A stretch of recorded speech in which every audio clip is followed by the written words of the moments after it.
حسین ابد اور مبود چوں مثل اول دی گفتگو ہے حسین اج نہیں حسین بنیا ہے آدم تو پہلا دی جستجو ہے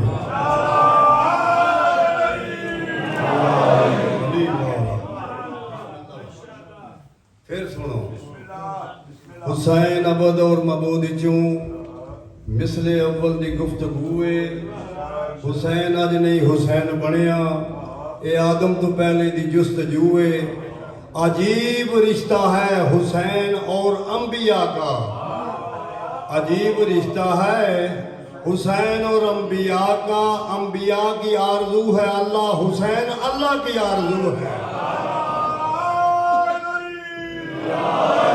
اور جناب کے سامنے ذاکرین آکھاں دبیر و ذاکرین حدیث و ذاکرین مرقع درد محقق کے دوران اور ولایت علیت ولی اللہ تے ڈٹ جانے والے دیکھو انہاں واسطے دعا ہر بندے دا حق بندا ہے او میں کل بھی بلکہ جی آکھیا ہے خوشامد کرنے آئے تے لعنت ہے ٹھیک ہے لیکن اے اس قبلہ صاحب نے جناب بطول دا حق اتھے پڑھیا نے تے اس حق پیچھے انہاں نوں ملک جو باہر آونا پیا ہے ایسے بندے دی قدر کرنی چاہیے لیکن اجر انہوں پاک بطول بھی دینا ہے ایسا کیا دے سکتے ہیں مالک انہیں زندگی دراز کرے ہوں جناب دے سامنے علامہ آصف رضا علوی صاحب اپنے مخصوص انداز نال سرکار دے فضائل و مصائب پڑھ سیں انہاں دی آمد واسطے جناب سجدہ دی پاک ذات تے بلند صلوات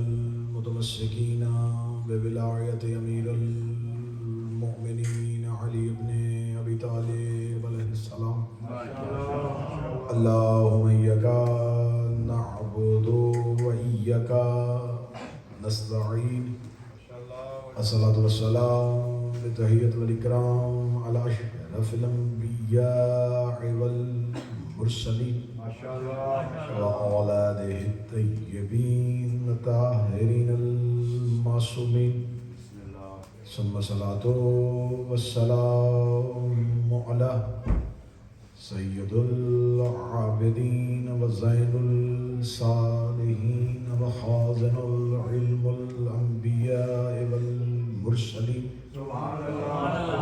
والمنار القانتین والعبد والزاہد والخاشع المتحجد ابو الأعمى وخير الخيرتين وعلي ابن الحسين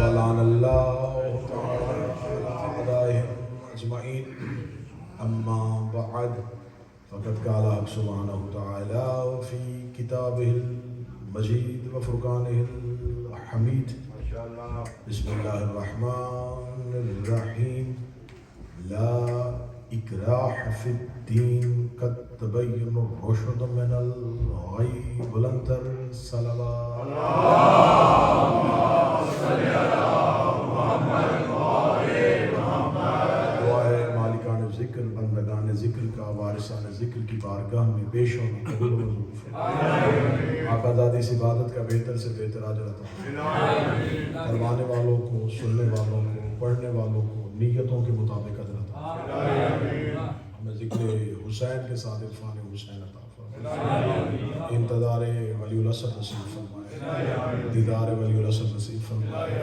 نصرت امام زمان کی توفیق عطا فرمائے آج کی مجلس میں جو بیمار ہیں بالخصوص اس مجلس سے پاک میں اٹھنے سے پہلے میرا مالک انہیں مکمل صحت عطا فرمائے۔ ہر وہ چھپی اور ہر وہ ظاہر بیماری جو خطرے کا باعث بن سکتی ہے اسے دور فرمائے۔ مومنین و مومنات کی عزت مال اور ناموس کی حفاظت فرمائے۔ جتنے بھی بدن کربلا کے لیے تڑپ رہے ہیں میرا مالک ان کے لیے اسباب مہیا فرمائے۔ میرا مالک ہر کسی کو زیارت حسین کی توفیق عطا فرمائے۔ دعاؤں کی قبولیت کے لیے مل کے ممکنہ حد تک بلند صلوات تلاوت فرمائے۔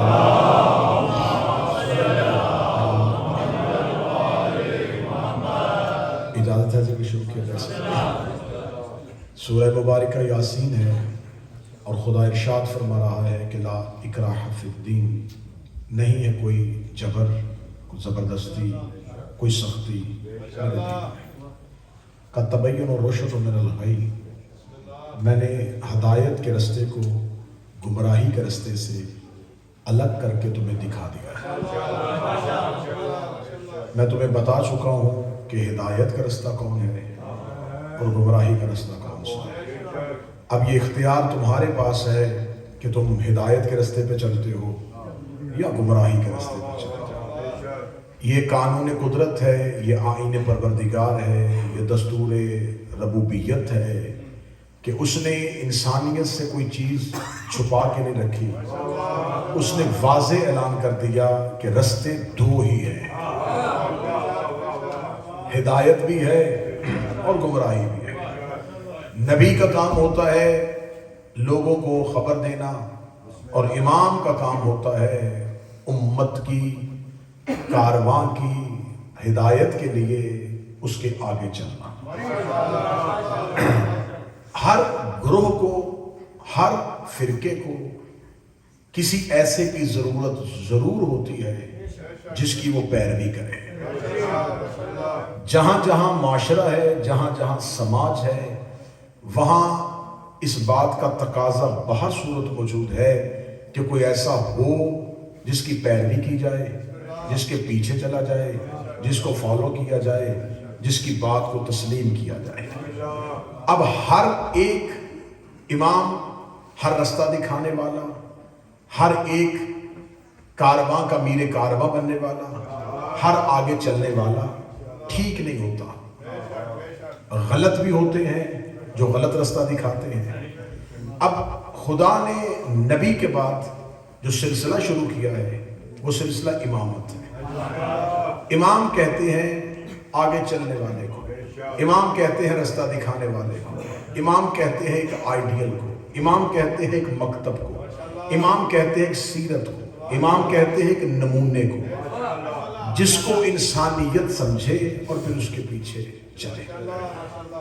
اب ہمارے ہاں اسلام میں اللہ پہ جھگڑا نہیں ہے، قرآن پہ جھگڑا نہیں ہے، نبی پہ جھگڑا نہیں ہے، روز قیامت پہ جھگڑا نہیں ہے، صرف امام پہ جھگڑا ہے۔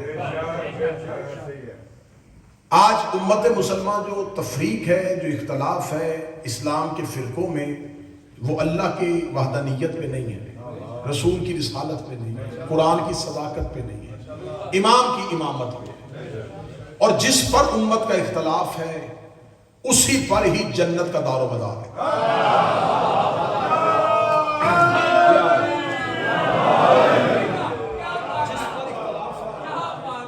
جس پر اختلاف ہے اللہ نے قیامت والے دن معیار بھی اسے بنایا ہوا ہے۔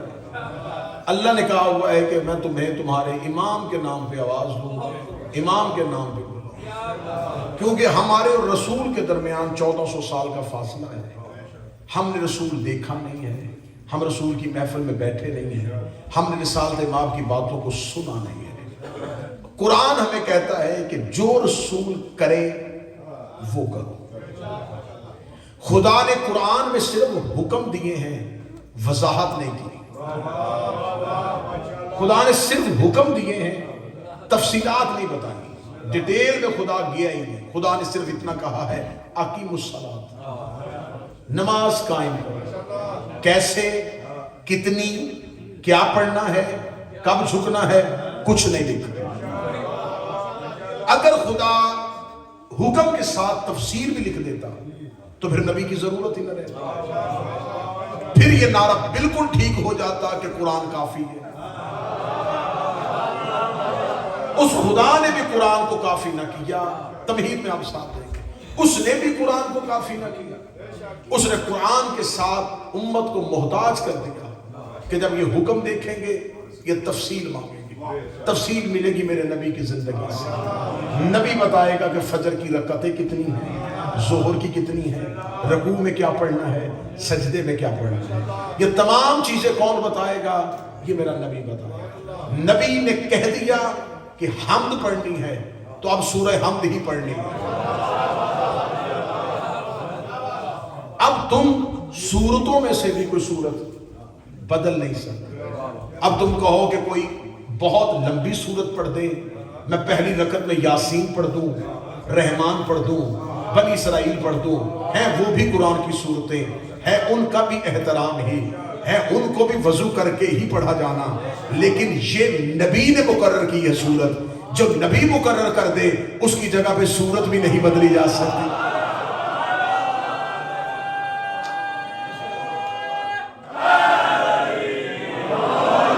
جو سورت نبی مقرر کر دے, جس سورت کا نبی حکم دے دے, ہم قرآن میں سے بھی کوئی سورت لے آئیں تو اس سورت کی جگہ نہیں بدلی جا سکتی, کیونکہ اسے نبی نے مقرر کیا. نبی اس کی جگہ پہ سورہ کوثر رکھ دیتے تو کوثر کا قد بھی حمد کی جیسا بڑا ہو جاتا. لہذا خدا نے جو رسول نے کہہ دیا, رسول نے کہا روزہ اتنے بجے کھولنا ہے, اتنے بجے سحر کرنی ہے, اس سے باطل ہوگا. خدا نے صرف آتوا الزکات, اقیموا الصلاۃ, یہ سارے حکم رسول کو صرف اور صرف قرآن میں حکم ہے, تفصیل نہیں ہے, آرڈرز ہیں, ڈیٹیلز نہیں ہے. یہ سب کے لیے ہمارے امت کو نبی کا محتاج کیا. آپ آج کسی مسجد میں چلے جائیں, اور جیسا کہ مجھے بتایا گیا کہ ماشاءاللہ جس خطے میں میں آپ سے گفتگو کر رہا ہوں اس پہ اللہ کا اتنا کرم ہے کہ یہاں پر اللہ کے بہت زیادہ گھر ہیں, یہاں پہ بہت زیادہ مسجدیں ہیں. تو اتنی مسجدوں والے شہر میں آپ کسی بھی مسجد میں چلے جائیں, کسی نے یہاں ہاتھ رکھے ہیں, کسی نے یہاں ہاتھ رکھے ہیں, کسی نے یہاں ہاتھ رکھے ہیں, کسی نے کھولے ہوئے ہیں. تو اب یہ تو ہو نہیں سکتا کہ نبی کبھی یہاں رکھتے تھے, کبھی یہاں رکھتے تھے, کبھی یہاں رکھتے تھے, کبھی کھولتے تھے. نبی تو ایک ہی طریقے سے نماز پڑھتے تھے, کیونکہ وہ اللہ کا نبی ہے, اور جو اللہ کا نمائندہ ہوتا ہے وہ نہ رستہ بدلتا ہے, نہ طریقہ بدلتا ہے, نہ مذہب بدلتا ہے, نہ عقیدہ بدلتا ہے. اس کا مطلب ہے نبی نے ایک طریقے سے پڑھی. کسی مسجد کے اندر چلے جاؤ, نماز پڑھانے والے سے پوچھو آپ نے ہاتھ کیوں باندھے, وہ کہتا رسول باندھتے تھے. کسی مسجد میں چلے جاؤ تو ناف کے نیچے ہاتھ کیوں رکھے, وہ کہتا نبی رکھتے تھے. کسی مسجد میں جا کے پوچھو تم نے کھول کے کیوں پڑھی, وہ کہتا نبی کھول کے پڑھتے تھے. اس کا مطلب یہ ہے ہی نہیں سکتا کہ نبی مختلف طریقوں سے نماز پڑھتے ہو. نبی نے ایک طریقے سے نماز پڑھی. اور میرے سامنے ذمہ دار مجمع بیٹھا ہوا ہے, نماز وہ کام ہے جو دن میں 5 دفعہ کیا جاتا ہے. نماز وہ کام ہے جو لوگوں کے سامنے کیا جاتا ہے. نبی چھپ کے نماز نہیں پڑھتے تھے, امت کے سامنے پڑھتے تھے, آگے کھڑے ہو کے پڑھتے تھے, بار بار پڑھتے تھے, دن میں 5 دفعہ پڑھتے تھے. تو جو کام نبی نے دن میں 5 دفعہ کیا, امت کو ابھی تک وہ نہیں پتا کہ ایسے کیا تھا, ایسے کیا تھا, یا ایسے کیا تھا. جو کام 5 دفعہ کیا, جب امت اس پہ اکٹھی نہیں ہو سکی تو غدیر تو ایک دن آیا تھا. 5 دفعہ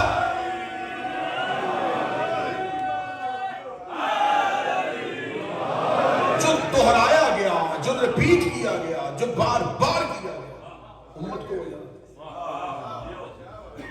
اختلاف ہے امام پر. جس نے ہاتھ باندھے وہ کہتا میرے امام نے کہا باندھو. اس کا مطلب طریقہ نبی تک ایک تھا, طریقہ اماموں نے تبدیل کیا. کیونکہ جو ہاتھ باندھ رہا ہے وہ کہتا ہے کہ مجھے میرے امام نے بتایا ہے کہ نبی باندھتے ہیں. جو کھول رہا ہے وہ بھی یہ کلیم نہیں کر رہا کہ میرا خیال ہے کہ نبی کھولتے ہوں, وہ کہتا میرے امام نے بتایا ہے کہ نبی کھول کے پڑھتے تھے. تو اس میں ضد تو ہوتی نہیں ہے, بحث تو مذہب میں ہے ہی نہیں, اس میں قتل و غارت کی تو گنجائش ہی نہیں ہے. آسان کلیہ، آسان فارمولہ ہے، مل کے طے کر لیتے ہیں۔ اگر آپ کہتے ہیں کہ آپ کا امام کہتا ہے کہ ہاتھ باندھ کے پڑھتے تھے، ہمارا امام کہتا ہے ہاتھ کھول کے پڑھتے ہیں، تو بڑا آسان طریقہ ہے، دیکھ لیتے ہیں کہ کس کے امام نے نبی کو نماز پڑھتے دیکھا ہے۔ جس کے امام نے نماز پڑھتے دیکھا ہے، اس کا مطلب وہ امام صحیح بتا رہا ہے، کیونکہ اس نے نبی کو نماز پڑھتے ہوئے دیکھا۔ اب حضور جھگڑا ہے امام پر۔ ہمارے ہاں یہ طے شدہ اللہ کا قانون تسلیم کیا جاتا ہے کہ امام مانا جاتا ہے، بنایا نہیں۔ یہاں سے گفتگو میں شروع کرنے لگا۔ امام کا انتخاب زمین پر نہیں ہوتا، آسمان پر ہوتا ہے۔ خدا اسے زمین پر بھیجتا ہے اور امت کا کام ہے اسے ماننے۔ ہمارے ہاں امامت کا پہلا قانون یہ ہے کہ امام منصوص من اللہ ہوتا ہے، منصوب من اللہ ہوتا ہے، اسے اللہ بناتا ہے اور امت اسے صرف تسلیم کرتی ہے۔ اس کے برعکس دوسروں کے پاس امامت کا عقیدہ یہ ہے، ان کے ہاں امام کی 3 شرطیں ہیں۔ وہ کہتے ہیں پہلی شرط کہ وہ عالم ہو، وہ جانتا ہو۔ یہ غیر شیعہ کی بات کر رہا ہوں۔ وہ کہتے ہیں کہ عالم ہو، وہ جاننے والا ہو، اس کو چیزوں کے بارے میں علم ہو، اور وہ امام ہوتا ہے۔ وہ کہتے ہیں اس کی دوسری شرط یہ ہے کہ امت اس کی بیعت کرے، لوگ اس کی بیعت کریں تو وہ امام ہے۔ تیسری شرط یہ ہے کہ وہ حکمرانی کرے، وہ عدل اور انصاف کو برپا کرے۔ اب ان تینوں شرطوں میں عالم ہونا، صاحب بیعت ہونا اور حکمران ہونا، یہ زمین پر لوگوں کے لیے تو یہ شرطیں ضروری ہیں، اللہ کے لیے ان میں سے کوئی شرط ضروری نہیں۔ اللہ کے ہاں شرط عالم ہونا نہیں، عالم ہونا ہے۔ عالم جاہل ہوتا ہے۔ مولا فرماتے ہیں علم کا سب سے بڑا زینہ یہ ہے جس میں بیٹھ کے انسان کو یہ پتہ چل جائے کہ میں کچھ بھی نہیں جانتا۔ علم کا سب سے بڑا زینہ یہ ہے اپنی جہالت کا اعتراف کرنا۔ جہاں جھکو وہ علم ہے، جہاں اکڑ آ جائے وہاں علم نہیں ہے۔ علم تکبر نہیں سکھاتا، علم عاجزی سکھاتا، علم جھکنا سکھاتا۔ اب ہمارے ہاں عالم ہونا شرط نہیں، عالم ہونا شرط ہے۔ الف عین لام میم۔ عالم اسے کہتے ہیں جس کے پاس ہر شے کا علم ہو، وہ شے کے بارے میں نہ جانے بلکہ کل شے احسن ہو فی امام النبی۔ امام چیز کے بارے میں نہ جانے، ہر چیز کا علم امام کے اندر موجود ہے۔ دوسری شرط ہے بیعت۔ کوئی شرط نہیں ہے یہ اللہ کے قوانین میں سے کہ لوگ بیعت کریں گے تو وہ امام ہوگا۔ ساری دنیا اللہ کی توحید کا کلمہ پڑھنا چھوڑ دے، اس کی ربوبیت میں کوئی فرق نہیں ہے۔ ساری دنیا یہ اعتراف کرنا چھوڑ دے کہ محمد اللہ کے رسول ہیں، ان کی رسالت میں کوئی فرق نہیں ہے۔ لوگوں کے ماننے سے اللہ کی ربوبیت میں فرق نہیں پڑتا، لوگوں کے چھوڑنے سے اللہ کی ربوبیت میں۔ بالکل ایسے ہی امام ہے، امام کی بیعت نہ بھی ہو تو وہ تب بھی امام ہے۔ بیعت کرنے والے کا عقیدہ بیعت کرنے کے بعد بدلتا ہے، امام کا سٹیٹس نہیں بدلتا۔ بیعت ہو وہ تب بھی امام ہے اور بیعت نہ ہو وہ تب بھی امام ہے۔ لے حضور نہ حکمرانی شرط ہے، اگر حکومت شرط ہوتی تو موسیٰ سفر میں ہے، تخت پہ فرعون بیٹھا ہوا۔ اگر حکومت شرط ہوتی تو ابراہیم امتحان دے رہے ہیں اور نمرود تخت پہ بیٹھا ہے۔ حکومت اللہ کے نمائندے کے لیے ضروری نہیں ہے۔ اب تقریر کا آغاز ہو چکا، ہمیں امام تک پہنچنا ہے کہ امام کیسا ہونا چاہیے۔ میرا موضوع گفتگو ہے امامت اور ملوکیت، کہ تاریخ نے ظلم کیا کہ ملوکیت کو امامت کا روپ دیا، اور کربلا نے پھر اس سازش کو بے نقاب کیسے کیا، پھر سید الساجدین میں اس میں اپنا رنگ کیسے بھرا۔ اب لوگوں نے رسول اللہ کے بعد، یہ بڑی سننے والی بات ہے کہ آج غیر شیعہ یہ کہتے ہیں کہ رسول اپنے بعد کسی کو اپنا خلیفہ یا جانشین بنا کے نہیں گئے تھے، یہ فیصلہ امت پہ چھوڑ گئے تھے. ہو ہی نہیں سکتا کہ نبی یہ بتا دے اس امت کو کہ مسواک کیسے کرنی ہے. نبی یہ بتا دے کہ ٹوائلٹ میں جاتے ہوئے پہلا پاؤں کون سا رکھنا ہے. نبی یہ بتا دے کہ کھانا کھاتے ہوئے کس ہاتھ سے کھانا ہے. اب مجھے سر پہ قرآن رکھ کے بتائیں, رائٹ لیفٹ, دایاں بایاں دونوں ہاتھ اللہ کے بنائے, اس ہاتھ سے کھانا جائز نہیں, اس سے جائز ہے. یہ بھی اللہ کا بنایا ہوا, اس نے بھی لقمے کو منہ تک لے کے آنا, اس نے بھی لے کے آنا. قد بھی ایک جیسے ہیں, رنگ بھی ایک جیسے ہیں, لیکن اس کے ساتھ جائز ہے, اس کے ساتھ ناجائز نہیں.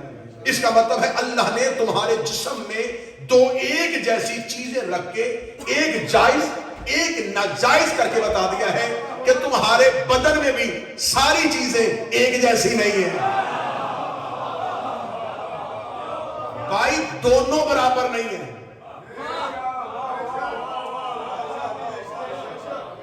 یہ دونوں ایک جیسے نہیں ہیں. تو مجھے سمجھ نہیں آتی, جب اللہ کے بنائے دو ایک جیسے نہیں ہو سکتے تو اللہ کے بنائے چار ایک جیسے کیسے ہو سکتے.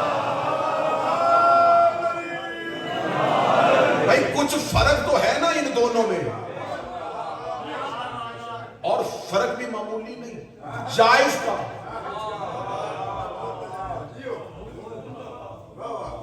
اس ہاتھ سے نہیں کھا سکتے, اس سے کھاؤ. کیوں؟ رسول نے کہا. اچھا تو رسول اتنی چھوٹی بات بتا گئے, کھانا کس ہاتھ سے ہے, سوتے ہوئے کروٹ کدھر لے لیں. مجھے اہل سنت بھی اگر کوئی بیٹھا ہو تو اس تک یہ پیغام پہنچائے, یہ بات بتانی زیادہ ضروری تھی کہ سوتے ہوئے کروٹ کہاں لینی ہے, یا یہ بات بتانا ضروری تھی کہ میرے بعد خلیفہ کون ہے.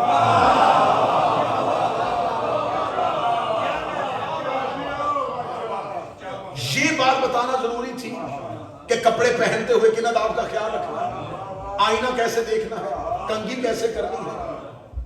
جو اتنی باریک باریک باتیں بتا گیا, اتنی چھوٹی چھوٹی چیزیں بتا گیا, اور وہ رسول یہ بتا کے نہیں گئے کہ میرے بعد میرا جانشین کون ہے, میرا خلیفہ کون ہے. وہ کہتے ہیں نبی نے یہ بات کہی نہیں. اچھا اگر نبی یہ بات نہیں بتانا چاہتے تھے تو جب نبی نے کہا تھا کہ مجھے کاغذ قلم دو, مجھے کاغذ قلم دو, اور میں نے آیت کیا پڑھی ہے کہ اللہ نے ہدایت اور گمراہی کے رستے کو علیحدہ علیحدہ کر کے دکھا دیا ہے. اب اللہ یہ نہیں کہہ رہا کہ میں دکھا دوں گا, خدا کہنا میں نے دکھا دیا ہے. اب یہ قصور اللہ پہ نہیں,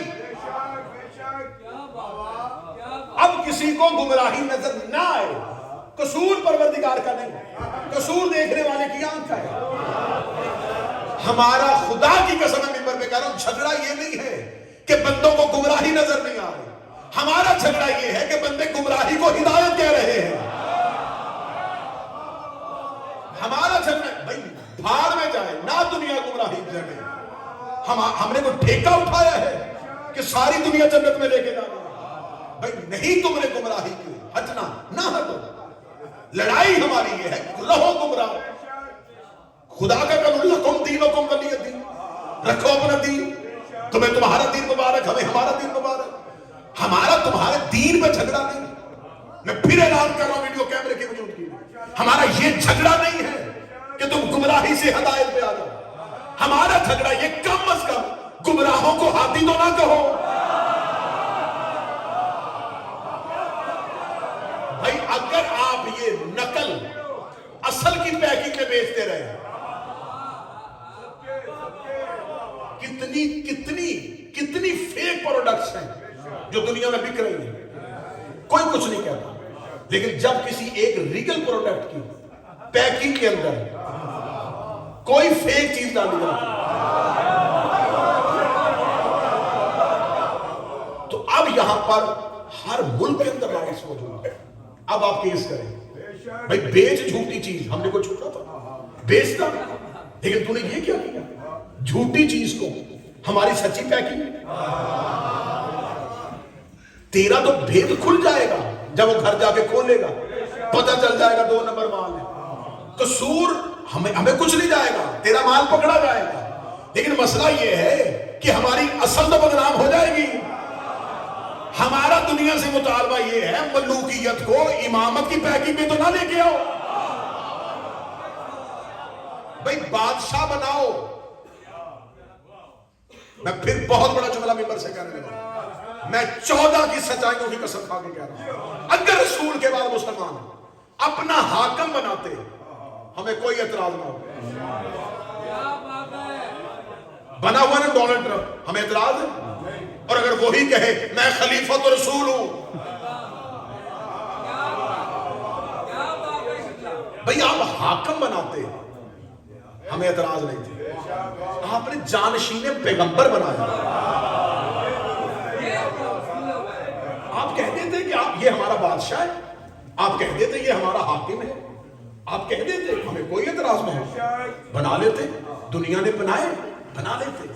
لیکن خدا نے کہا تھا فرعون میں تجھے زندگی دے رہا ہوں, رزق دے رہا ہوں, لیکن اوقات میں رہنا. خدا نے مارا کیوں؟ اس نے کہہ دیا انا ربکم الاعلی, میں رب ہوں. خدا نے کہا جھوٹا رہتا میں کچھ نہ کہتا, لیکن تو جھوٹا ہو کے سچے کی جگہ میں بیٹھ رہا ہے. جھوٹا ہو کے سچے کی جگہ میں بیٹھ رہا. رے بادشاہ بنا رہا, مصر والوں کا بادشاہ, نمرود بنا رہتا بادشاہ, لیکن اس کی جگہ میں بیٹھنے کی کوشش کی جس جگہ کے حقدار نہیں تھے. اب کہتے ہیں رسول نے واضح اعلان کیوں نہیں کیا؟ کیا رسول نے. اللہ نے ہدایت کو گمراہی سے رد کر کے دکھا دیا.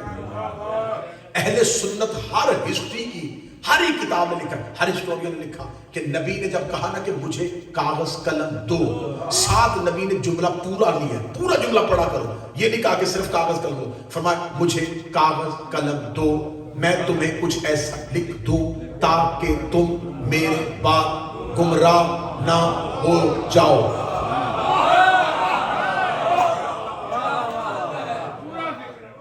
اب اس مجمع میں بیٹھے ہوئے میں آپ سے گفتگو کرتے ہوں کہ آپ لوگ تھوڑا تھوڑا آگے آ جائیں, تو یہی مجلس اس کیمرے کی صورت میں ریکارڈ ہو جائے. کسی اور جگہ میں مجلس سنی جا رہی ہو اور وہ کہیں گے جی اٹھے, وہ مولوی صاحب کہہ رہے ہیں اٹھ کے آگے آگے ہو جائے, تو وہ نہیں ہو سکتے. کیوں؟ وہ بیٹھے رہیں گے. انہیں پتا ہے کہ جب یہ بات کر رہے تھے ان کا خطاب ان لوگوں سے تھا جو ان کے سامنے بیٹھے تھے.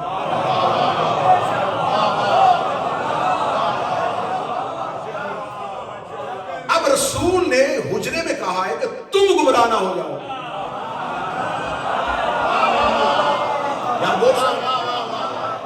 رسول نے حجرے میں کہا ہے, اشارہ تب کیا جاتا ہے جب مشار علیہ موجود ہو. رسول نے کہا تم گمراہ نہ ہو جاؤ, اس کا مطلب جو مسلم ہے, جو بھی کھڑے تھے, ان کی گمراہی نبی کو نظر آ رہی تھی. نبی نے کہا تاکہ تم, نبی کہہ دیتے نا مجھ سے کچھ لکھواؤ تاکہ تمہارے بعد آنے والی امت گمراہ نہ ہو جائے. الزام ان کے سر سے گزر جاتا ہے. ہر اہل سنت کتاب میں لکھا رسول نے کہا تاکہ تم میرے بعد گمراہ نہ ہو جاؤ. اب رسول نے کہہ دیا, امت نے نہیں لکھوایا. آج لوگ کہتے ہیں جنہیں لکھا نہیں, کاش لکھوا لیتے آج گمراہ نہ ہوتے, کاش لکھوا لیتے آج گمراہ نہ ہوتے, کاش اگر وہ لکھوا لیتے گمراہ نہ ہوتے. لے بلیک بن کے ممبر پہ, شیعہ ممبر پہ پہلی دفعہ حسین کا یہ ذاکر یہ انکشاف کرنے لگا ہے کہ رسول نے لکھوا دیا تھا. میں ممبر سے یہ اعتراف کر رہا ہوں, یہ سٹیٹمنٹ میں اپنے پورے ہوش و حواس میں دے رہا ہوں, یہ بیان میں ریکارڈ کروا رہا ہوں, حصہ بنا لو. یہ نہ کوئی کہے کہ رسول نہیں لکھوا کے گئے تھے, رسول نے لکھوا دیا تھا. رسول لکھوا گئے ہیں, رسول نے لکھوا دیا تھا, کیونکہ اس سے پہلے پتہ ہی نہیں تھا کہ گمراہ کون ہے. رسول نے کہا لکھوا لو تاکہ گمراہ نہ ہو جاؤ. ایک نے کہا نہیں چاہیے, نہیں چاہیے. جب اس نے کہا کہ ہمیں تیرا لکھا نہیں چاہیے, تو اس کا مطلب رسول نے لکھوا دیا, رسول نے بتا دیا.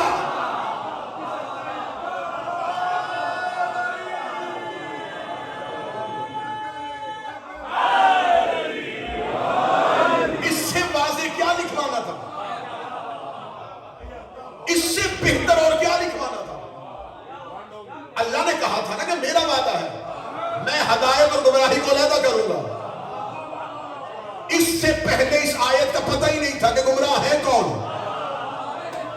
اس سے پہلے پتہ ہی نہیں تھا گمراہ کون ہے. رسول نے حجرے میں کہا کچھ لکھواؤ تاکہ میرے بعد گمراہ نہ ہو جاؤ. ایک نے کہا نہیں لکھوانا. رسول نے کہا چلو بس اب یہ لکھا گیا کہ میں نے لکھوایا تھا, اس نے لکھنے نہیں دیا تھا. لو اللہ کا وعدہ پورا ہو گیا. اللہ نے گمراہی کو ہدایت سے علیحدہ کر دیا. آج مسلمان مصلی میں کھڑا ہو گیا تھا اعوذ باللہ من الشیطان الرجیم, اے میرے اللہ مجھے شیطان کے گمراہ ہونے سے بچا دینا. شیطان مجھے گمراہ کرے گا, شیطان مجھے گمراہ کرے گا. محمد نے کہا تھا اپنے حجرے میں کہ میں کچھ ایسا لکھ کے دوں گا کہ شیطان گمراہ نہیں کرے گا. ایک بندے نے آگے کھڑے ہو کے نبی کو نہیں لکھنے دیا. اس کا مطلب ہے حجرے تک بندوں کو شیطان گمراہ کرتا تھا, اب قیامت تک بندوں کو وہ بندہ گمراہ کرا.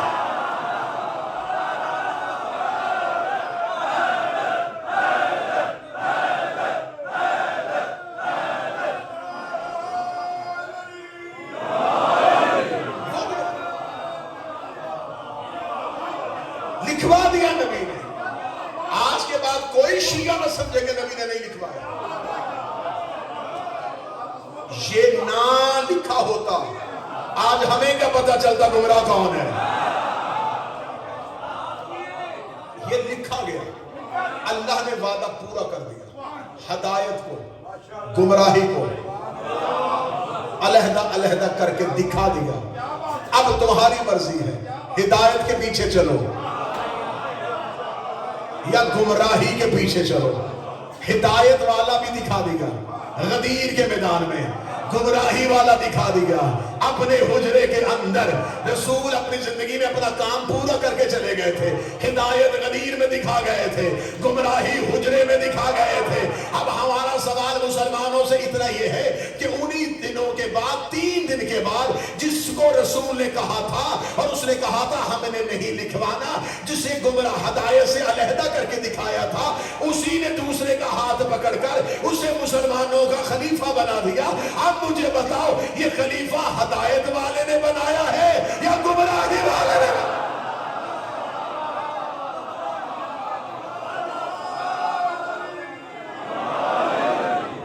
مل گئی صراط مستقیم. ہدایت کا رستہ دکھا. میرے اللہ ہمیں ہدایت کا رستہ دکھا. لوگ رستہ ڈھونڈ رہے ہیں, ہمیں ملا ہوا. اس لیے ہم اہدنا الصراط المستقیم کا ترجمہ یہ نہیں کرتے ہمیں دکھا, ہمیں قائم رکھ. لوگ ڈھونڈ رہے ہیں, ہمیں مل گیا. لوگ ابھی صراط مستقیم ڈھونڈ رہے ہیں, ہم کہتے ہیں اہدنا الصراط المستقیم. ہم نماز میں کہتے ہیں دیکھ لیے نبی نے دکھا دیا تھا, ہم اسی رستے پہ ہیں, بس اب ہمیں اس پہ قائم رکھنا. جنہوں نے نہیں دیکھا نہیں لکھوایا وہ آج بھی کہہ رہے ہیں دکھا. چلے اگر اس کی آپ نے اور زیادہ بہتر دلیل لینی ہو بہتر دلیل دے دے دو. اس کی بہتر دلیل یہ ہے کہ میں یہاں مجلس پڑھنے کے لیے ہوں, مجھے اجازت بھائی کہیں ایک مومن ہے اس کے ہاں بیٹا نہیں, آپ دعا کروا دیں. میں دعا کرواؤں کہ ایک مومن بے اولاد ہے, دعا کریں اللہ اسے بیٹا دے. سب کیا کہیں گے؟ 1 سال بعد میں دوبارہ بلیک بن رہا ہے. مجھے اجازت صاحب نے کہا وہ جس کی دعا پیچھے صاحب کر رہے تھے اللہ نے اسے بیٹا دے دیا. اب میں نے دعا کروائی, اللہ نے انہیں بیٹا دے دیا ہے. اب سب نے کہا الحمدللہ. نہ پتا چلے نا کہ صراط مستقیم کس نے دیکھا اور کس نے نہیں دیکھا, کسی بھی جماعت کے پیچھے کھڑے ہو جانا. اگر نماز میں سورہ الحمد کے بعد بندے آمین کہے تو سمجھنا ابھی تک دعا قبول نہیں ہوئی. اگر کوئی الحمدللہ کہے سمجھنا قبول ہو چکی ہے.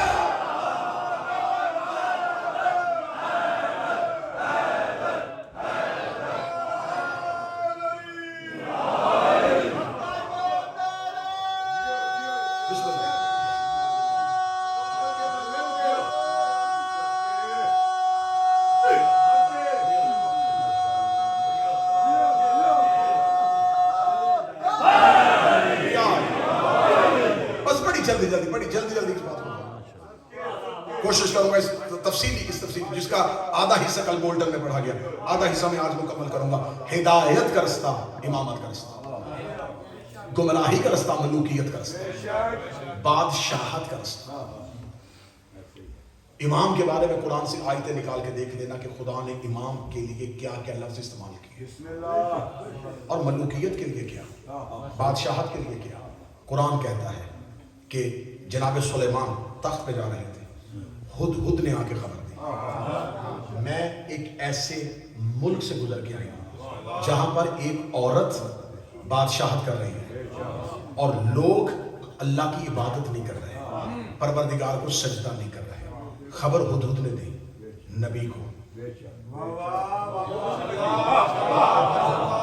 وہ جو اللہ سے خبریں لیتا تھا اسے اللہ نے پرندے کے ذریعے خبر پہنچائی۔ قرآن کہتا ہے کہ سلیمان نے خبر کی تحقیق کی، فرما کوئی ہے جو مجھے اس خبر کی تصدیق کروا کے دے۔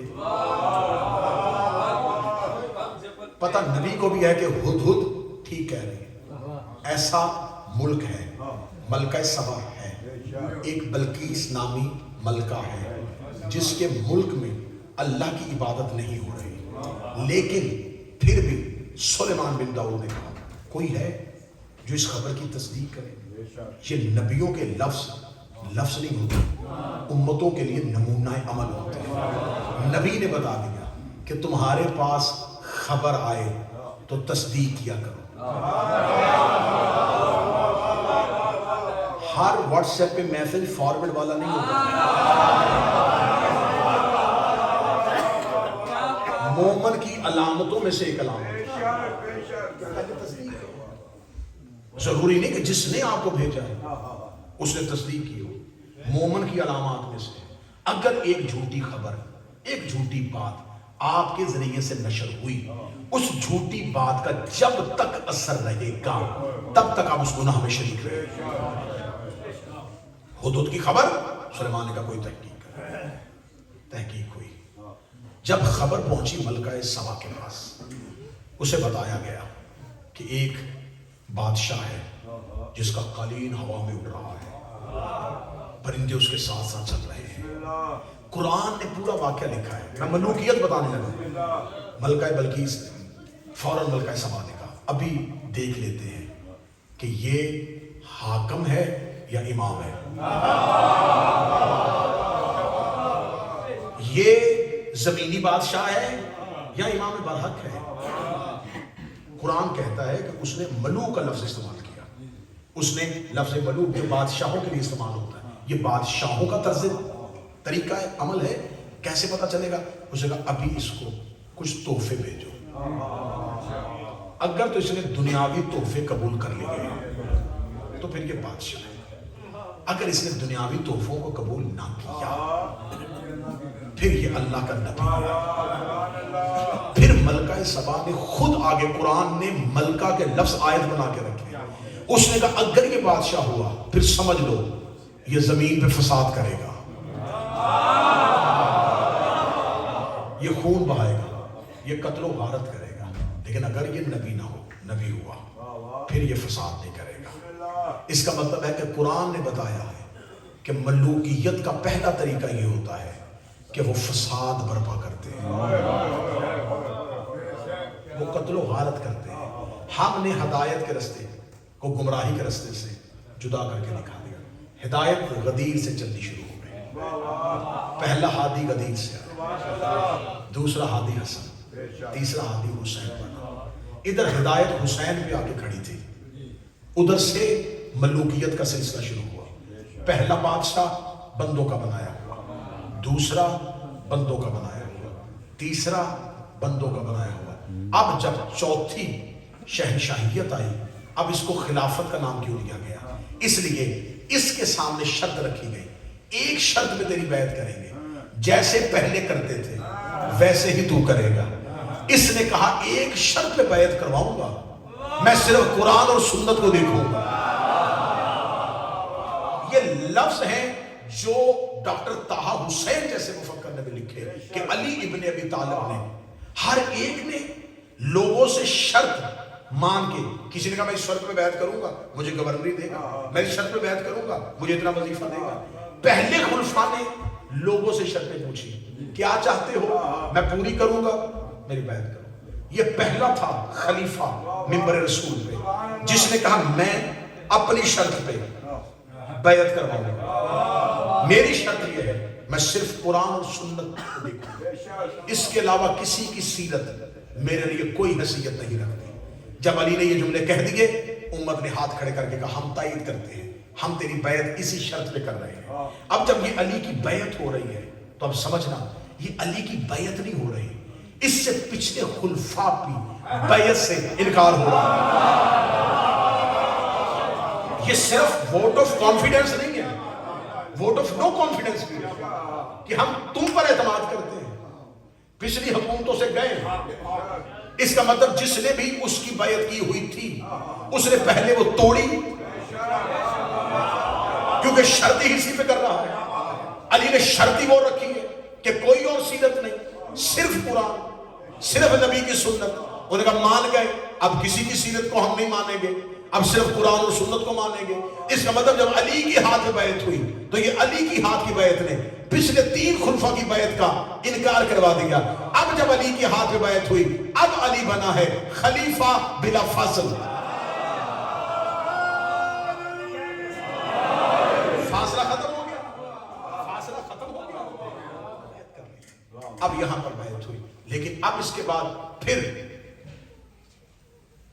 خلافت نے امامت کو پھر روپ دیا, پھر اصل پیکنگ کے اندر جعلی پروڈکٹس کو ڈالا گیا. پھر ایک ایسا خلیفہ جو ملوکیت کا نمائندہ تھا اس نے امامت کا روپ ڈالا.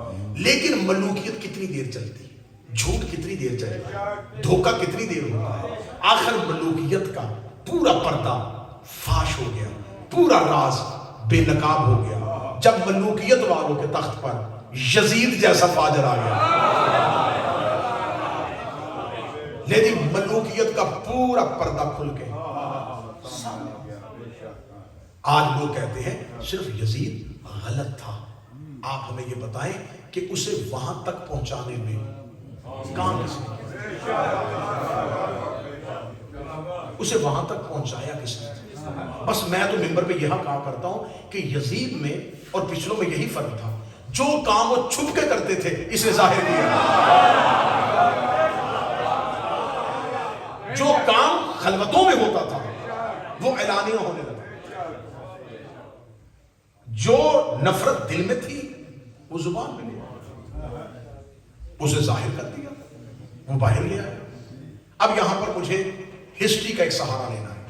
دیکھیں میں ہمیشہ یہ کہا کرتا ہوں کہ تاریخ کا مذہب نہیں ہوتا, تاریخ شیعہ اور سنی نہیں ہوتی. جیسے آپ کے گھروں میں نیوز پیپر آئے تو وہ شیعہ اور سنی نہیں ہوتا, خبر پہنچتی ہے, ہاں آگے خبر کو سننے والا اپنے ذہن کے مطابق اس کو قبول کرتا ہے. اب اہل سنت کی 2 بڑی کتابیں ہیں, ایک ہے تاریخ ابن خلدون جس نے ہسٹری کی بنیاد رکھی ہے, پھر اس کے بعد ہے تاریخ الخلفاء جلال الدین سیوطی کی. میں دونوں میں ایک تضاد دکھانے لگا ہوں. تاریخ ابن خلدون نے لکھا کہ ایک شخص ایسا تھا جس کا نام عمر بن عاص تھا. یہ ابن خلدون لکھ رہا ہے. ابن خلدون کہتا ہے کہ عمر بن عاص وہ اسلامی ہیرو تھا جس نے جنگ صفین میں قرآن کو ہٹا کر, قرآن کو بلند کر کے امت کو بہت بڑے جھگڑے سے بچا دیا. یہ ابن خلدون کے لفظ ہے. ابن خلدون کہتا ہے کہ اگر عمر بن عاص نہ ہوتا تو امت میں بہت قتل ہو جاتا. یہ تو وہ ہیرو تھا کہ وہ درمیان میں قرآن لے کے آ کے کھڑا ہو گیا. 60 سال کا بندہ قرآن لے کے کھڑا تھا کہ بس کرو اس قرآن کو دیکھو. تو اس نے جو قرآن نیزوں پہ نہیں اٹھایا تھا بلکہ قرآن کو درمیان میں ثالث بنا کے ان دونوں گروہوں کی لڑائی ختم کروائی تھی. اب دیکھیں تاریخ پینترے کیسے بدلتے ہیں. ابن خلدون بھی مورخ ہے اہل سنت کا. اس نے کہا کہ یہ ہیرو ہے, اس نے اسلام پہ مہربانی کی ہے. جلال الدین سیوطی نے جب تاریخ الخلفاء لکھی اس نے حسن بصری کی روایت کو نقل کیا. اس نے کہا حسن بصری کا عقیدہ میرا عقیدہ ہے. 2 لوگوں نے اسلام میں سب سے بڑا فتنہ برپا کیا ہے. پہلا عمر بن عاص نے. اب یہ بھی ہسٹورین ہے, یہ بھی سیرت نگار ہے, یہ بھی مورخ ہے. وہ کہتا ہے کہ اگر عمر بن عاص صفین میں قرآن نیزوں پہ بلند نہ کرتا تو علی اس جنگ میں ہر صورت میں فتح پا جاتے اور پھر اسلام کا ایک ہی روپ سامنے آ جاتا. اس نے اس جنگ کو بغیر نتیجے کے ختم کروایا. یہ سب سے بڑا فتنہ تھا اسلام کا. اس کا دوسرا فتنہ جس سے میری تقریر متصل ہونے لگی, اس کا دوسرا بڑا فتنہ جو تھا, جلال الدین سیوطی کہہ رہا ہے یہ اہل سنت کا مورخ بھی ہے اور مفسر بھی ہے, یہ صاحب تفسیر در منصور بھی ہے, اور پھر تاریخ الخلفاء جو ہسٹری کی کتاب ہے وہ بھی اس نے. یہ کہنا دو لوگ ہیں, ایک عمر بن عاص جو اسلام کا سب سے بڑا فتنہ, دوسرا مغیرہ بن شعبہ. یہ وہ ملعون تھا جسے معاویہ نے کوفے کا گورنر بنایا.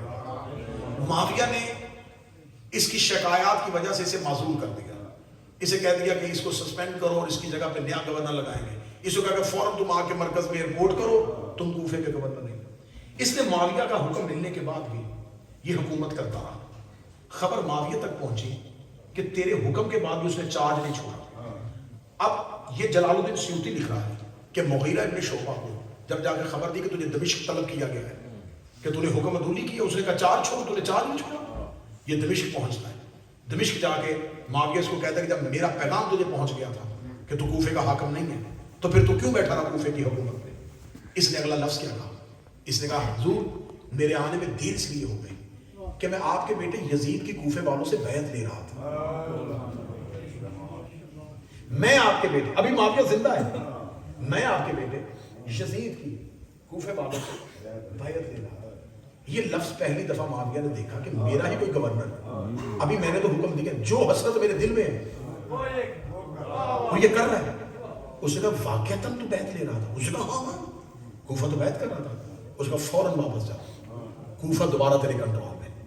جب یہ وہاں سے نکلا تو اس کا بیٹا عروہ بن مغیرہ اس کے ساتھ تھا. اس نے کہا بابا تو نے کیوں وہ بات کہی, وہ تو تیرے قتل کے در پہ تھا. اب یہاں جلال الدین سیوطی ہسٹورین نے اہل سنت لکھا ہے کہ مغیرہ نے اپنے بیٹے عروہ سے کہا کہ میں نے اسے اس دلدل میں پھنسا دیا ہے کہ اب یہ قیامت تک اس میں سے نکل نہیں سکتا. جو حسرت اس کے دل میں تھی مغیرہ باہر لے آیا. کل کی گفتگو میں نے بولٹن پہ اس نتیجے پر پہنچا دی تھی کہ یزید کو تخت پہ بٹھانے کے لیے کون کون سی طاقتیں کار فرماتے. اب تھوڑا سا حصہ مجھے یزید کی حکومت سے آگے لے کے چلنا ہے تاکہ آپ کو سید الساجدین کا دور آپ کے سامنے واضح ہو. اب جب یہ پینترا بدلا گیا تو اب جب یزید تخت پہ بیٹھا اور امام حسین علیہ السلام کی شہادت ہو چکی, اس کے بعد یزید کے جانے کے بعد یزید کا بیٹا معاویہ ثانی, یہ کچھ تاریخیں کہتی ہیں 40 دن کے لیے, کچھ کہتی ہیں 10 دن کے لیے, لیکن یہ تخت پہ 3 دن ہی آیا تھا. لیکن ظاہری حکومت اس کی 40 دن میں. اس کو گھر سے زہر دے کے قتل کر دیا گیا, اس کو گھر سے زہر دے کے قتل کر دیا. اس کے فوراً بعد مروان نہیں بنا. اس کے بعد یزید کا ایک چھوٹا بیٹا تھا جو بہت چھوٹا تھا جس کا نام تھا خالد ابن یزید. مروان نے اسے تخت پہ بٹھا دیا. اسے تخت پہ بٹھایا تاکہ جو قتل حسین کا ریئیکشن آنا ہے نا ابھی وہ دیکھ لوں کہ کیا آ رہا ہے, ابھی وہ خود تخت پہ نہ بیٹھا. اس نے خالد ابن یزید کو بنایا. 2.5 مہینے تک اس نے اس بچے کو تخت پہ بٹھائے رکھا, لیکن حکومت اپنے ہاتھ میں رکھی. سارے انتظامات اور سارے نظام حکومت کو یہ چلاتا رہا اور خالد ابن یزید کو تخت پہ بٹھایا. جب خالد تخت پہ بیٹھا ہوا تھا پھر ایک دن آیا کہ مروان اسے دربار میں ذلیل کرنا شروع کرتا, نام لیتا اس کا, اس کو برے القابات سے نوازتا. پھر اس نے خالد بن یزید کی ماں جو یزید کی بیوہ تھی اس کے ساتھ مروان نے عقد کیا تھا. مروان نے یزید کی بیوہ سے شادی کی, اس کے بیٹے خالد کو تخت پہ بٹھایا. پھر اسی خالد نے اپنی ماں کے ساتھ مل کے 80 سال کے اس ملعون کو رات کو اس کے منہ پہ تکیہ رکھ کے اسے قتل کر دیا. مروان واصل جہنم ہو گیا. 14 ربیع الاول 64 ہجری کو یزید واصل جہنم ہوا تھا. اس کے بعد 9 مہینے کا حکومت کا ٹینیور اور وہ 40 دن کا معاویہ ثانی کا اور کچھ خالد ابن یزید کا دور, اس کو سب کو ملا کے 9 ربیع الاول اور 65 ہجری کو مروان بھی واصل جہنم ہو گیا. اسی 9 ربیع الاول کو عبید اللہ ابن زیاد اور حسین بن نبیل کے ساتھ جناب سید الساجدین کو پہنچے تھے. اس لیے 9 ربیع الاول میں بہت سی عیدیں اکٹھی ہوتی ہیں، اس لیے اس عید کو منانے کا معصومین کی طرف سے بہت زیادہ حکم ہے کہ اس کے لیے معصومین نے باقاعدہ حکم دیے ہیں، لیکن عید ایسے منانی ہے جیسے اہل بیت نے چاہا ہے۔ یہ نہیں ہے کہ جس ادا خانے میں آپ محرم میں ایام اعظام ماتم کر رہے ہوں اسی میں بھنگڑے ڈالے جائیں، اسی میں ناچ گانا ہونا شروع ہو جائے، یہ اہل بیت کی دستور نہیں ہے، یہ اہل بیت کی روش بالکل بھی نہیں ہے۔ اب بس میں بالکل ختم کر رہا ہوں کہ اب یہاں پر سید الساجدین کا مجھے ایک دور یاد کرنا ہے۔ پھر اس کے بعد عبد الملک بن مروان یہ تخت پر بیٹھا ہے، ادھر سے مکہ میں کون بیٹھ گیا ہے؟ عبداللہ ابن زبیر۔ دیکھیں کتنا بڑا ظلم ہے اور ملوکیت امامت کو، ہدایت کو چھوڑ کے گمراہی کے رستے پہ چلی اور خود کتنی گمراہ ہو گئی کہ اب یہاں پر اہل سنت مورخین کہتے ہیں کہ وہ جو 65 ہجری سے لے کے 73 ہجری تک ہے نا، یہ عبد الملک بن مروان کا جو دور تھا یہ دور باطل تھا، اس لیے کہ یزید کے بعد عبداللہ ابن زبیر خلیفہ بن گیا تھا، لہذا اس کی حکومت صحیح تھی۔ کہ پہلے کہا کہ 4 خلفائے راشدین صحیح، پھر حسن کو چھوڑ کے معاویہ کو صحیح کہا گیا، پھر یزید کو چھوڑ کے حسین کو صحیح کہا گیا، پھر حسین کو چھوڑنے کے بعد پھر ادھر جب دیکھا کہ مروان آ گیا پھر مروان کو صحیح کہا گیا، پھر جب دیکھا ادھر عبداللہ ابن زبیر آ گیا پھر اسے چھوڑ کے اسے صحیح کہا گیا۔ گمراہی کا سب سے بڑا نقصان یہ ہے کہ گمراہ ہونے کے بعد بار بار بھٹکنا پڑتا ہے۔ عبد الملک بن مروان اور 73 ہجری تک کا یہ دور عبد الملک کا۔ پھر اس کے بعد اب اس نے حجاج بن یوسف کو مدینے بھیجا، ظالم، ملاؤں، شقی القلب، درندہ انسان، جب اس کو وہاں پر بھیجا تو اس نے جا کے عبداللہ ابن زبیر کا قتل کیا، قتل کرنے کے بعد اس کی لاش کو لٹکا دیا۔ اب یہاں پر ایک واقعہ ملتا ہے اہل سنت علیہ سے کہ عبداللہ ابن عمر خلیفہ کا بیٹا آدھی رات کو جب عبداللہ ابن زبیر کی لاش بازار میں لٹک رہی تھی تو آدھی رات کو یہ پہنچا گورنر ہاؤس میں جہاں حجاج بیٹھتا تھا۔ اس نے آگے کہا مجھے حجاج سے ملنا ہے۔ میں عبداللہ ابن عمر بزرگ اور پرانے اتنے بڑے صحابی کا بیٹا، انہوں نے کہا کیوں آیا ہے آدھی رات کو؟ اس نے کہا میں نے حجاج بن یوسف کے ہاتھ میں عبد الملک بن مروان کی بیعت کر لی ہے، میں نے بیعت کر لی۔ اس نے کہا اچھا، اسے جا کے خبر دی حجاج کو، حجاج سویا ہوا تھا، اس نے کہا عبداللہ ابن عمر آیا ہے اور وہ کہتا میں نے بیعت کر لی۔ یہ کہہ کما گیا ایسا، اس نے کہا بلاؤ اس کو اندر۔ وہ اندر آئیے، سنی تاریخوں کے لفظ حجاج بن یوسف نے دیکھا کہ سامنے، اب دیکھے گمراہی کو کتنا ذلیل ہونا پڑتا ہے۔ اس نے کہا کیوں آئے؟ اس نے کہا میں بیعت کرنے کے لیے آیا۔ اس نے کہا میرے پیر پہ بیعت کر۔ اس نے کہا میرے ہاتھ مصروف ہیں، میرے پاؤں پہ بیعت کر۔ جب اس نے پاؤں پہ بیعت کر، عبداللہ بن عمر نے کہا تو جانتا میں کون ہوں؟ میں ایک بڑے بندے کا بیٹا ہوں، تو مجھ سے پاؤں پہ بیعت لے رہا ہے۔ اس نے کہا تو مجھے بتا تو اتنے بڑے بندے کا بیٹا ہے تو آدھی رات کو بیعت کرنے کیوں آیا؟ سنو سنو سنو۔ وہ عبداللہ بن عمر نے کہا کہ مجھے نبی کی حدیث یاد آ گئی ہے کہ نبی نے فرمایا تھا جس نے اپنے زمانے کے امام کو کی بیعت نہ کی اگر وہ مر گیا تو وہ جاہلیت کی موت پر ہے، تو مجھے ڈر تھا کہ کہیں مجھے موت نہ آ جائے اور میں امام کی بیعت نہ کروں۔ حجاج بن یوسف اٹھ کے بیٹھ گیا۔ اس نے کہا یہ حدیث تجھے آج یاد آئی ہے، جب علی منبر پہ بیٹھا تھا تب یاد نہیں؟ آج یاد آئی تمہیں؟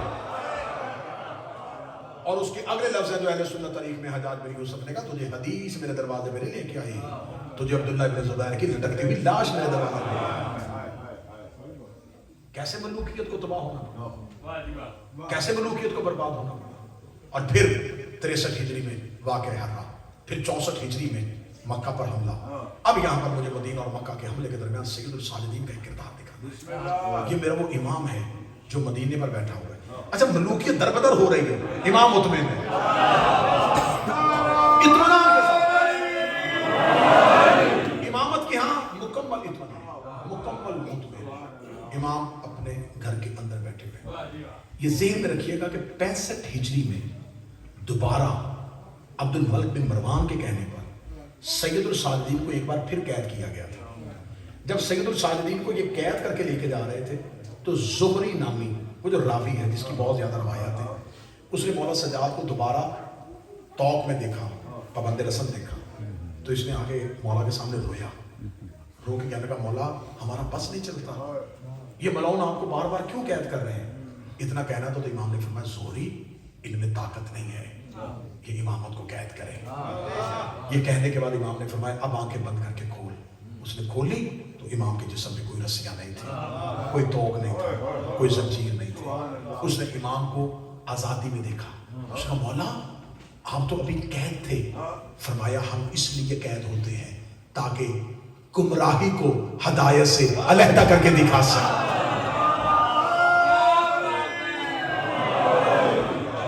تاکہ ہم گمراہی کو ہدایت سے،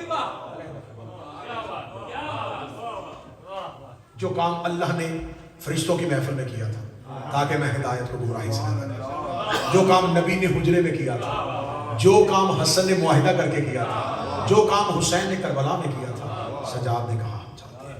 پھر یہی عبد الملک بن مروان نے اپنے گورنر کو خط لکھا کہ پورے مدینے میں سب پہ ظلم کرنا، سجاد پہ ظلم نہ کرنا، علی بن الحسین پہ ظلم نہ کرنا۔ مورخ نے اس بات کو لکھا کہ اس کو وہ توبہ طائب ہو گیا تھا، اسے اہل بیت سے محبت نہیں ہوئی تھی۔ اس سے جا کے جب پوچھا گیا تھا کہ تو نے تو قید کیا تھا سجاد اور اب تو خط لکھ رہا ہے، اب اس نے جو واقعہ لکھا وہ بھی اہل سنت تاریخ میں ہے۔ اس نے کہا میں خوف زدہ ہو گیا ہوں کہ جب میں نے دوبارہ سجاد کو قید کیا تھا تو میں رات کو سویا ہوا تھا، جب میں نے اپنے خوابگاہ میں اپنے کمرے میں سجاد کو دیکھا، ایسے تھا جیسے علی جوانی میں ہوتی ہے، آنکھوں میں غضب تھا۔ میں نے سجاد کو اس حالت میں دیکھا تو میں نے کہا تو میرے زندان میں قید تھا، تو باہر کیسے آیا اور تو جوان کیسے ہو گیا؟ مولا سجاد نے کہا میں تمہیں بالکل اپنا ویسا دکھانا چاہتا ہوں جو تو نے مرنے کے بعد مجھے دیکھنا ہے۔ یہ ڈر گیا اور اس نے لکھا اب سجاد کو کوئی نہ کرے۔ یہی ملعون جب حج پہ آیا، 35 حج میرے امام نے پیدل کیے تھے، 25 سے لے کے 35 تک کے بعد پیدل کیے تھے میرے امام، طواف کعبہ کر رہے تھے۔ یہ ملعون کوشش کر رہا تھا کہ میں کسی چکر میں امام کے آگے جاؤں، جب یہ امام کے آگے ہونے کی کوشش کرتا دیکھتا سجاد آگے، یہ تیز قدم چلتا سجاد آگے، یہ سپاہیوں کو بھیجتا کہ مجھے رستہ لے کے دو، جب آگے جاتا سجاد آگے۔ جب اس نے 7ویں چکر پہ دیکھا نا کہ سجاد ہمیشہ میرے آگے رہا ہے، اس نے مولا سجاد کو ایک لفظ کہا، اس نے کہا کیا میں نے تیرے باپ کو قتل کیا تھا جو تو میرے ساتھ یہ کر رہا ہے؟ مولا سجاد نے کہا جس نے میرے باپ کو قتل کیا تھا اس کا انجام دیکھ لے، جس نے قتل کیا تھا اس کا انجام دیکھ، اور خدا تجھے بھی اسی ایسے ہی انجام سے لے کے آئے گا۔ یہ وہ سجاد تھا جس نے 5 اموی ظالم ترین بادشاہوں کے طور میں سیسا پلائی ہوئی دیوار،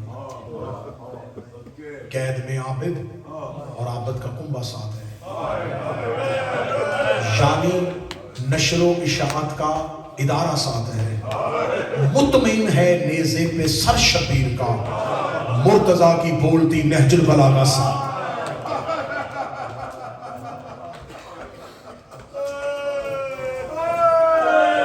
کتنا بہادر تھا، بستر جو مخملی تھا اسے خار کر دیا، بستر جو مخملی تھا اسے خار کر دیا، سونا فرعون شام کا دشوار کر دیا، نیند اس کی باندھ کے زنجیر پا کے ساتھ سجاد نے یزید کو بیمار کر دیا۔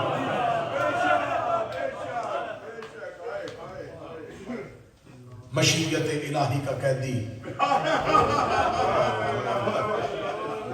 وعدہ پروردگار کی زنجیروں میں جکڑا ہوا سجاد۔ میں ہر روز مولا سجاد کی تقریباً نارتھ میں شہادتیں پڑھ رہا ہوں، اور میں نے شاید بریڈ فورڈ کی ایک مجلس میں کہا تھا 1 سال بھی سجاد کی شہادت پڑھی جا سکتی ہے، کیونکہ یہ ایک بار قتل نہیں ہوا، یہ بار بار قتل ہوا۔ جلدی کر دی، بڑی جلدی کر دی امت نے سجاد کو زہر دینے کی۔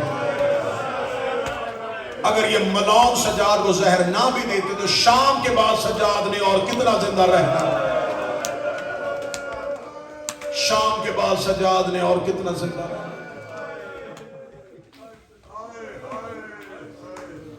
یہ میرا وہ امام، شام غریباں، تناب خیموں کی، میر انیس کی 4 سطریں سننا۔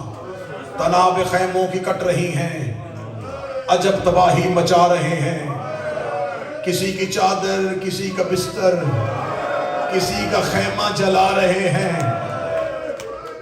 سکینہ لاشوں کے درمیان کھڑی ہو گئی، تم تو مقتل میں سو رہے ہو، ادھر تماچے برس رہے ہیں، اٹھو علی کے غیور بیٹوں کے غیر خیموں میں آ رہے ہیں، اٹھو علی کے غیور بیٹوں کے غیر خیموں میں آ رہے ہیں۔ تناب خیموں کی کٹ رہی ہیں، عجب تباہی مچا رہے ہیں، کسی کا برقع، کسی کی چادر، کسی کا بستر جلا رہے ہیں، تم تو مقتل میں سو رہے ہو، ادھر تماچے برس رہے ہیں، اٹھو علی کے غیور بیٹوں کے غیر خیموں میں آ رہے ہیں۔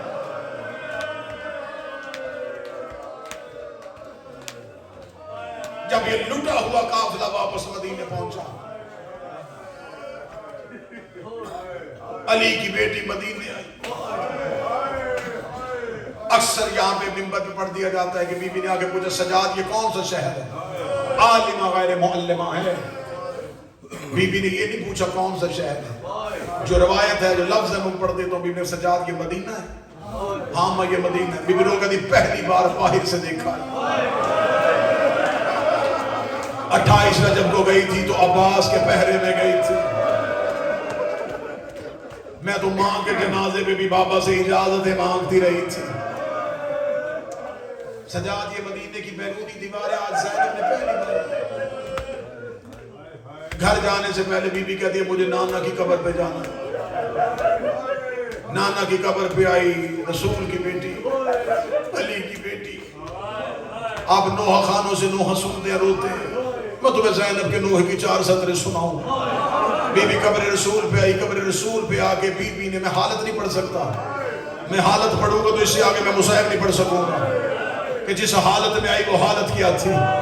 بس اتنا کہہ دیتا ہوں کہ بی بی آئی قبر رسول پہ کھڑی ہو کے بی بی نے نوحے کی پہلی سطر پڑھی، بی بی رو کے کہتی نانا ایک بار قبر سے نکل کے پہچان میں وہی زینب ہوں۔ بی بی نے دوسری سطر پڑھی، بی بی رو کے کہتی نانا تیری اذان بچ گئی، میرا مؤذن مارا گیا۔ بی بی نے تیسری سطر پڑھی، بی بی کہتی نانا تیری نماز بچ گئی، میرا نمازی مارا گیا۔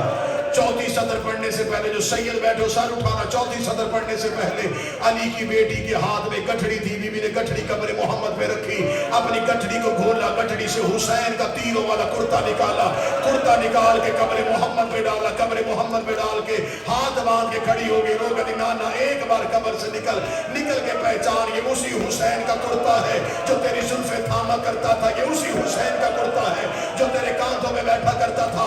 قبر مصطفیٰ پہ زلزلہ آنا شروع ہو گیا، آواز آئی زینب کرتا ہٹا لے، زینب کرتا ہٹا لے، زینب کرتا ہٹا لے، امتی بیٹھے ہو تو بے شک چپ رہنا، سید ہائے ضرور کہہ دینا۔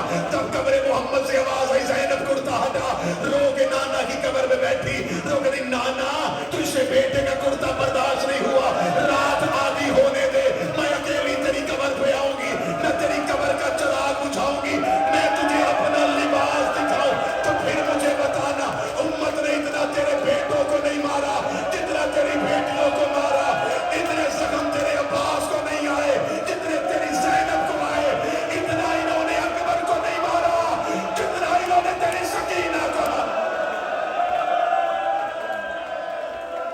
اجرک من اللہ، اجرک من اللہ۔